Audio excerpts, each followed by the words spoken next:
부동산 경매 사이트를 보다 보면 정말 혹하는 물건들이 있죠. 아니, 시세보다 거의 반값이에요. 근데 이런 엄청난 할인 뒤에는 대지권 미등기라는 아주 결정적인 함정이 숨어 있는 경우가 많습니다. 오늘 이 매력적인 가격표 뒤에 진짜 뭐가 숨어 있는지 한번 제대로 파헤쳐 보겠습니다. 바로 이런 거죠. 한번 보세요. 시세는 3억인데 경매 최저가가 1억 5천만 원입니다. 딱 반값이에요. 이러면 누구라도 눈이 돌아가지 않겠어요? 진짜 솔깃하죠. 바로 이런 물건에 우리가 오늘 파헤쳐볼 그 비밀이 숨어 있는 겁니다. 하지만 이 분야에서 25년이나 구른 전문가들은 경고합니다. 겉으로 보기엔 완전 보물 같지만 사실은 어마어마한 추가 비용이 숨어 있는 함정일 수 있다고요. 자, 과연 보물일까요? 아니면 덫일까요? 이 질문에 대한 답을 찾기 위해서 오늘 우리가 함께 짚어볼 내용들입니다. 전문가들은 이걸 어떻게 보는지, 문제의 핵심인 대지권 미등기가 뭔지, 그래서 숨겨진 진짜 비용은 대체 얼마인지, 또 낙찰받고 나서도 골치 아픈 일은 없는지, 그리고 마지막으로 그래서 이 물건 도대체 누가 사야 하나? 이 결론까지 쭉 한번 달려보겠습니다. 자, 그럼 바로 시작하죠. 자, 첫 번째, 전문가들은 이걸 어떻게 볼까요? 이런 물건을 두고 딱 하는 말이 있어요. 바로 배보다 배꼽이 더 크다.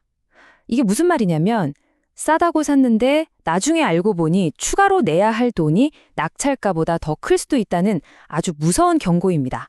왜 이런 말이 나오는지 지금부터 한번 보시죠. 네, 그럼 이 모든 문제의 핵심으로 한번 들어가 보죠. 바로 대지권 미등기라는 좀 어렵게 들리는 법률 용어입니다. 이게 대체 무슨 뜻일까요? 이걸 최대한 쉽게 설명해 볼게요. 뭐냐면 내가 아파트를 샀는데 그 아파트 건물, 그러니까 벽이랑 천장에 있는 그 공간 자체는 등기상으로 내 것이 맞아요. 그런데 그 건물이 서 있는 땅 있잖아요.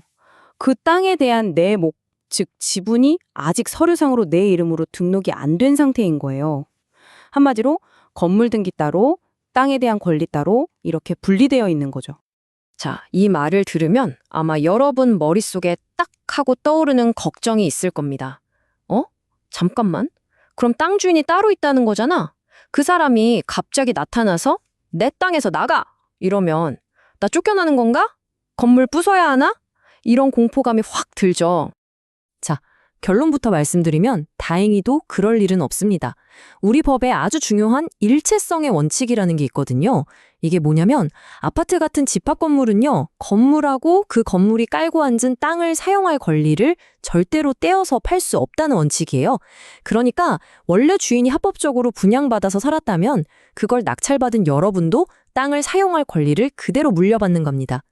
결론적으로 쫓겨날 걱정은 정말 안 하셔도 됩니다. 이건 확실해요.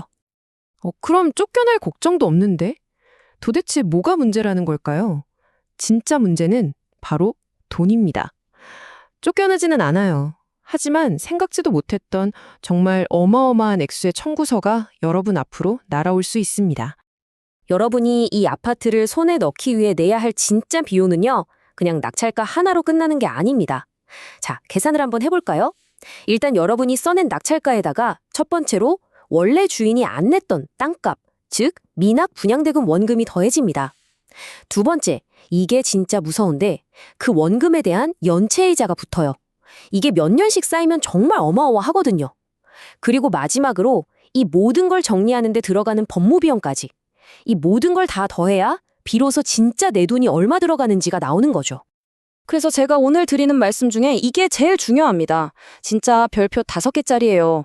절대로 그냥 한 이 정도 되겠지 하고 추측해서 입찰하면 그냥 망하는 겁니다.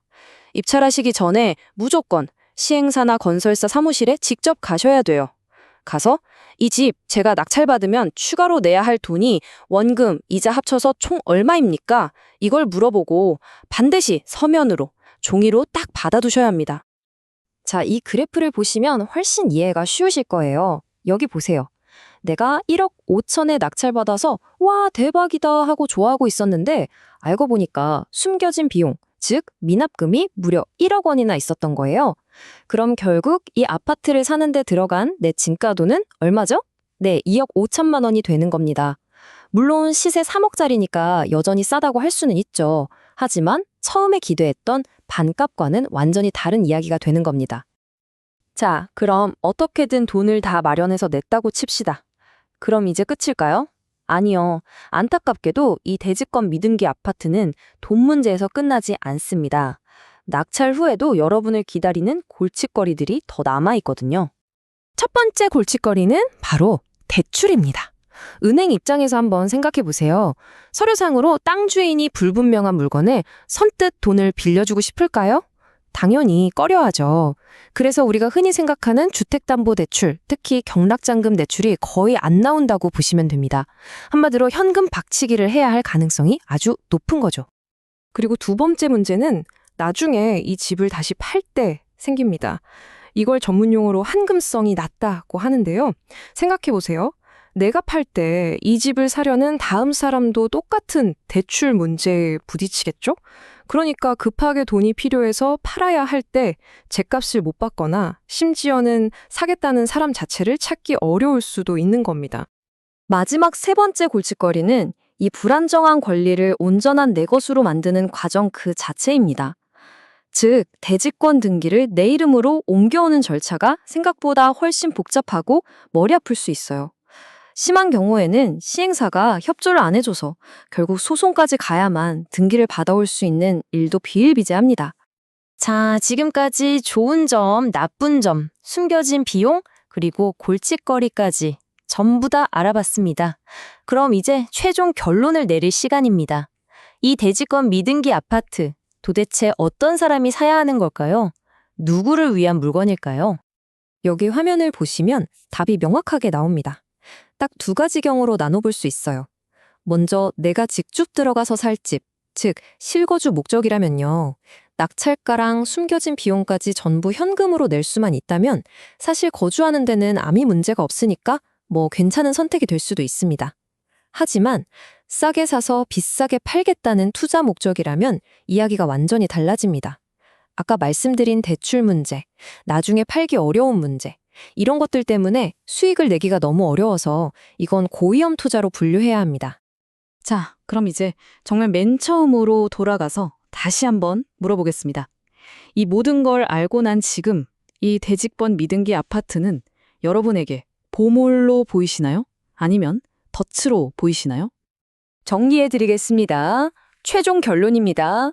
아무것도 모르는 초보자가 그냥 싸다고 덥석 물면 이건 100% 덫입니다. 빠져나오기 힘들어요. 하지만 숨겨진 비용이 얼마인지 정확히 계산하고 그 돈을 전부 현금으로 낼 수 있는 사람, 이런 분들에게는 계산된 리스크가 될 수 있습니다. 그리고 가장 중요한 건 낙찰가 더하기 숨겨진 비용, 이 실제 총 비용이 멀쩡한 옆집 아파트 시세보다 압도적으로 쌌을 때만 비로소 이게 진짜 기회가 되는 겁니다. 이제 여러분은 겉으로 보이는 가격표 뒤에 숨겨진 진짜 구조를 꿰뚫어 볼 수 있는 눈을 가지게 되셨습니다. 어떠세요? 이 모든 숨겨진 비용의 실체를 알고 나니까 오히려 남들은 무서워서 피하는 이 함정 속에서 역으로 아무나 잡지 못하는 기회를 발견할 수도 있겠다는 생각이 들지 않으신가요? 그 판단은 이제 여러분 각자의 몫입니다.